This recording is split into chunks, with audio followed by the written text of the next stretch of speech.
Well, prices for all your favorite Super Bowl snacks might be taking a bigger hit than the defensive line this Super Bowl Sunday, with the newly released inflation numbers colliding with the supply chain's offense on the American economy. Some Super Bowl parties might have more costly classics. Chicken wings and steak are up by 23%, and hamburgers only a little behind that at 17%.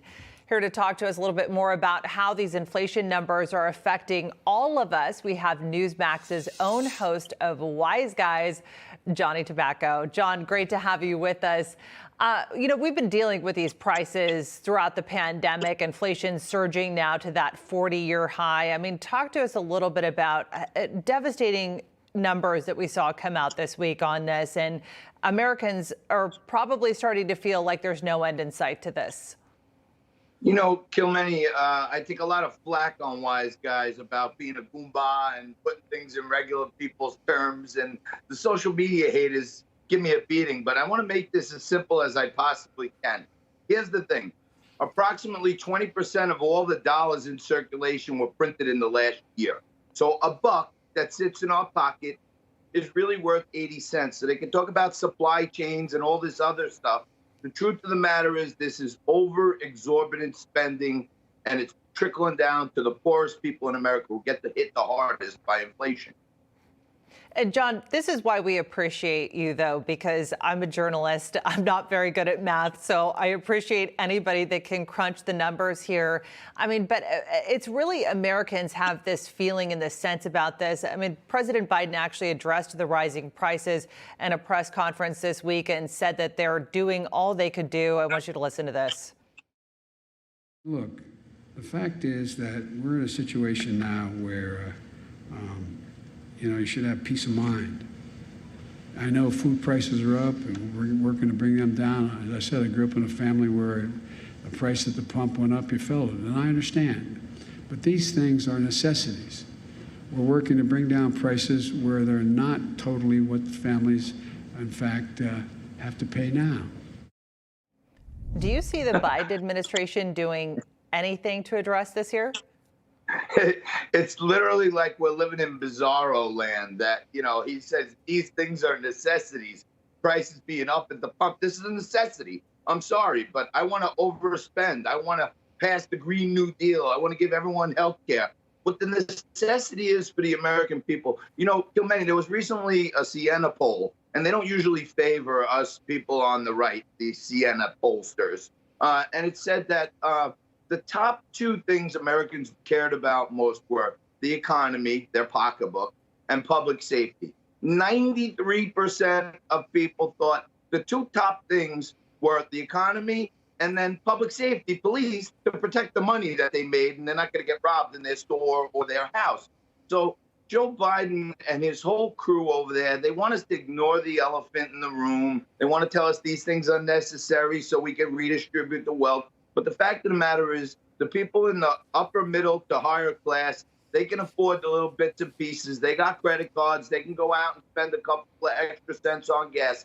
It's the low-income people and the lower middle-class people who live paycheck to paycheck. There was a recent study that said most households in America don't have $1,000 liquid till their next paycheck. So the people that are really taking it on the chin most, from Joe Biden and all those kooks in the White House, are the middle class, the lower middle class, and the lower class people who are hardworking, blue-collar Americans. Right. Aside from, the rising prices of all the Super Bowl snacks that we're going to see, I mean, what are some of the highlights that Americans should watch out for when it comes to these new inflation numbers? Well, look, unfortunately, if you're a senior citizen, you're going to get a 5.9% cost of living adjustment next year. But unfortunately, because of the necessities, inflation is going to be better than 7%. So all you seniors are going to lose 2%. Wages are rising, Jen Sock Puppet tells us, but yet we find out that wages are up 5.5%, inflation's at 7.5%. So that raise you worked hard for, that one-year review that you were waiting for, oh, baby, I got it, honey. By the way, we're still minus 2% from last year. And a few weeks ago, Kilmeny, I was right here with you on this great show. And I was at the local bocce court, and I talked to a lot of the seniors try to get the beat of the street, and they're out there all day convincing and talking, you know.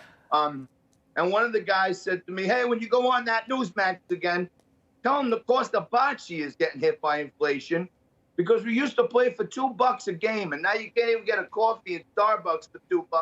So now we play for $5 a game. So inflation is in a lot of places, but even at the local community bocce court. That's amazing, John. I love how plugged in you always are. Okay, now on to the really, really important stuff. Will you be watching the Super Bowl? Who do you think is going to take home the Lombardi Trophy? And will you be splurging on chicken wings this Sunday? Well, I'm going to be at my favorite watering hole W's, where they have the best salt and pepper wings, and I don't care what the inflation is, I'm going to pay for them. But I'll tell you this, Kilmeny, hometown favorite. I'm a Staten Island boy. My buddy Lou Anarumo's the defensive coordinator for the Cincinnati Bengals, and I'm going to be rooting for my buddy and those Bengals like I never rooted before. I like the underdog also. That's what us Italians from Staten Island represent. So I'm with the dog, and I'm with my friend, and I say it's Bengals and a laugher. Well, I have to say, I mean, I'm trying to be a good sport here, but I'm still a little bit taking the loss of my Kansas City Chiefs a little bit tough right now. So the Bengals are a little bit of a sore subject there. But John Tabacco, enjoy those wings. Everybody just heard we're going to watch the game. So if they're a huge fan, I guess they can catch you there. Come on down. All right. We'll see you next week. Sounds good. John Tabacco, thank you.